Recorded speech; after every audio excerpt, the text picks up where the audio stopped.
lunch hour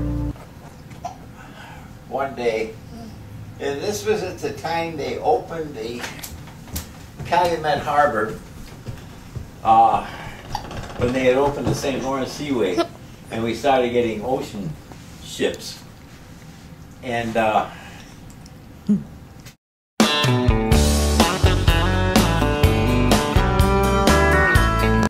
went into Florsheim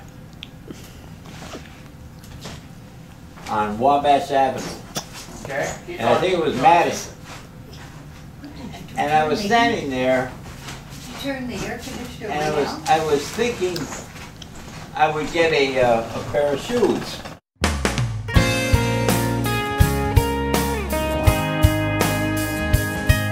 The place was kind of crowded, and I'm just standing there waiting. And a guy comes up to me, manager, Rutsky.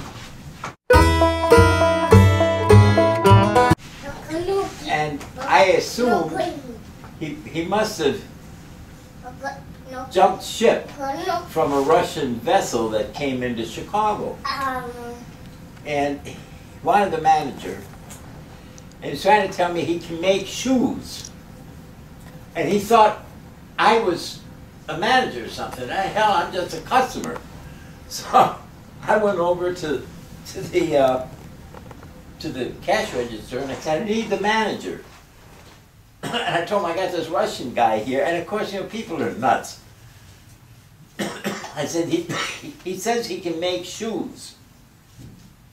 He got off a boat in Calumet Harbor, which started to happen, you know, and then the Russian vessels stopped coming in. But anyway, they're talking to me. Tell them to wait. I'm going to make a phone call. And the guy calls Florsheim headquarters in Chicago. And oh, he's got to take a cane.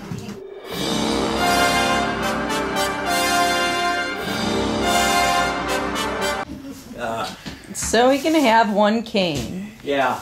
Man could not live on cane alone. Yeah.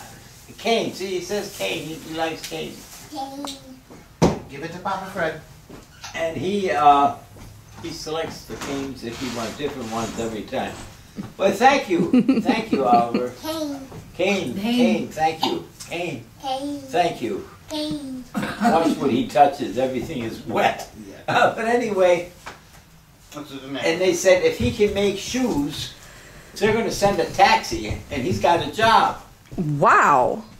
And because it's hard to find shoemakers. It's hard to find anybody Yeah, who tailors or hand and the guy came with me. He says, "Tell him, honey, I don't speak Russian. I'm just a damn customer." it cracked me up, you know. But anyway, sure enough, a taxi came over there. I said, "Take you." You know, kind of talking English to him. What else can I say? He got a job. And off he went. And at that point, I said, hell with it, and I went back to work. You did a good deed, Dad. It was comical. Well, I remember that time we went over in London. We stayed with Matthew and Madge, Jenny's aunt and uncle.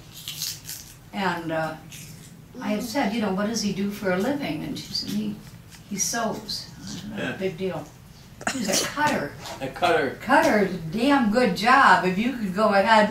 What is a cutter? A cutter. For men's suits. Yeah, Oh, wow. they cut out the patterns for men's suits. I mean, it's about 50 times more difficult and requires more artistry than just somebody who's going to go ahead and take up a hem. Yeah.